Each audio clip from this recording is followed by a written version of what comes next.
Aujourd'hui, on part pour l'un des road trips les plus dépaysants et sauvages de l'Australie, la traversée du Nord. Entre forêts tropicales, déserts rouges, parcs nationaux et plages mythiques, c'est un itinéraire qui combine aventure et paysages spectaculaires. Dans cette vidéo, je vais commencer par te donner quelques conseils pratiques pour réussir ton road trip. Ensuite, je vais te donner l'itinéraire point par point et je te donnerai le budget qu'il faut allouer pour ce road trip. Le premier conseil, c'est si vous n'avez pas votre propre 4x4 ou votre propre van, vous pouvez en louer un, notamment avec Autobahn Traveler et Juicy.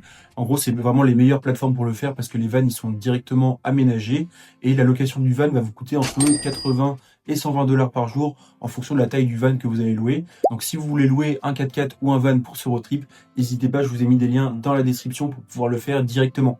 Ensuite, je voulais vous parler des applications indispensables pour ce voyage. La première, ça va être FuelMap.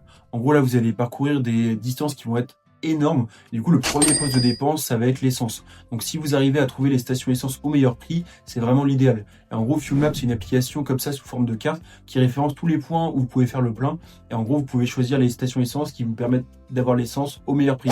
La deuxième application, c'est tout simplement Wikicamp. En gros, Wikicamp, c'est une application pareil sous forme de carte qui référence tous les endroits où vous allez pouvoir camper. Ce qui est cool, c'est que la carte, elle est remplie par les utilisateurs. Donc, vous avez les avis et les photos pour choisir les meilleurs spots. Et ce qui est vraiment sympa avec Wikicamp, c'est que ça vous permet de faire de grosses économies concernant le camping et les hébergements. Parce que la plupart des spots, ils sont gratuits. Donc, vous avez quasiment rien payé pour les hébergements. La dernière application, c'est tout simplement Google Maps. En gros, ce qui est vraiment sympa avec Google Maps, c'est que tu peux ajouter des pins sur la carte. En gros, avec la liste que je vais donner par la suite, tu peux ajouter tous les points sur la carte.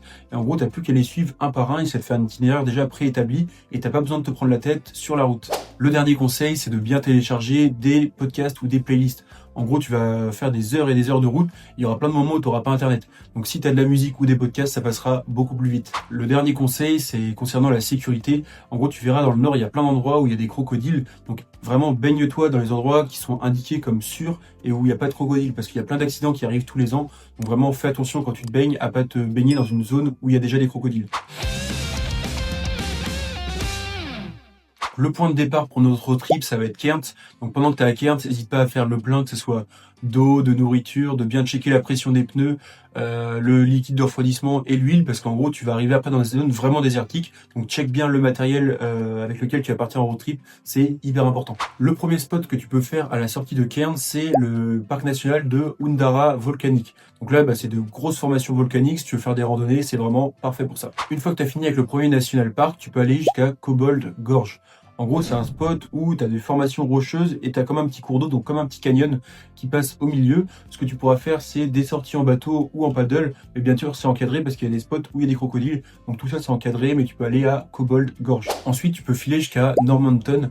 Normanton, c'est une petite ville de l'outback australien qui est assez connue pour ça. Et en gros, le spot qui est le plus connu dans Normanton, c'est la statue du crocodile géant. Donc tu verras, il fait plusieurs mètres de longueur. Et c'est une statue qui est à échelle réelle du plus gros crocodile capturé en Australie. Ensuite, après Normanton, tu vas attaquer le vrai outback du nord de l'Australie. Donc tu vas rouler pendant plusieurs centaines de kilomètres tout droit.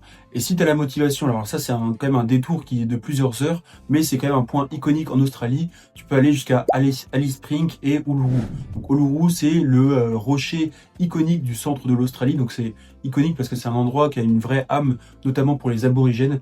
Donc c'est un détour de plusieurs heures de route, mais ça te permet de voir sûrement le spot le plus connu de l'Australie, à savoir Uluru. Ensuite, tu peux filer jusqu'à Catherine. En gros, Catherine, c'est un spot qui est connu notamment pour ses sources d'eau chaude naturelles. Et juste à côté de Catherine, tu as également le parc national de Nitmiluk. Et en gros, Nitmiluk, c'est un spot qui est hyper cool pour pouvoir faire des randonnées. Tu as plein de spots où tu pourras te baigner. Attention aux crocodiles quand même, c'est des spots où tu es sûr que tu peux te baigner.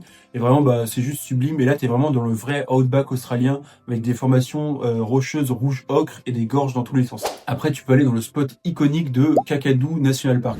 Donc Kakadu National Park, c'est un endroit qui est sacré pour les aborigènes et c'est notamment connu parce qu'il y a plein de cascades, plein de formations rocheuses, mais il y a également plein de crocodiles. Donc je te conseille d'être accompagné. Si tu veux, je t'ai mis un lien dans la description pour faire une excursion dans le parc national de Kakadu. Ensuite, tu vas arriver à Darwin et Darwin, donc c'est la ville iconique du nord de l'Australie.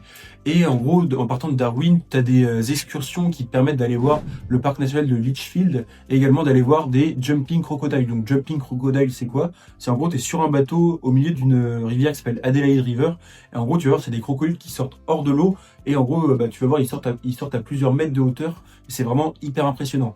Donc si tu es intéressé par cette expérience de folie d'aller voir des crocodiles dans leur milieu naturel, je t'ai mis un lien dans la description. Une fois que tu as terminé avec Darwin, tu peux reprendre la route pour aller jusqu'au lac Argyle.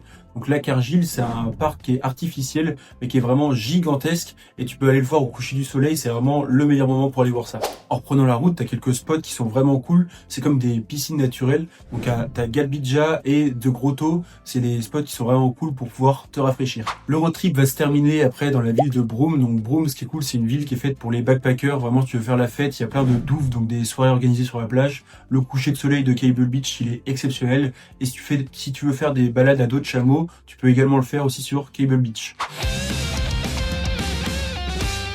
Maintenant, je voulais te parler du budget pour un road trip pour aller de Cairns jusqu'à Broome. Donc, en gros, considère qu'il va te falloir entre 3 et 4 000 $.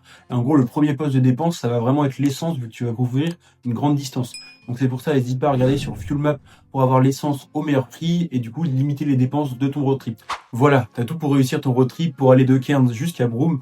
Et tu vas voir, c'est un road trip qui est un petit peu sous-coté alors que t'as des paysages extraordinaires, que ça soit des forêts tropicales, des cascades, des paysages rouge ocre dans le désert australien. Si tu veux d'autres conseils pour voyager ou réussir ton PVT en Australie, n'hésite pas à me mettre un petit like, un commentaire et à t'abonner.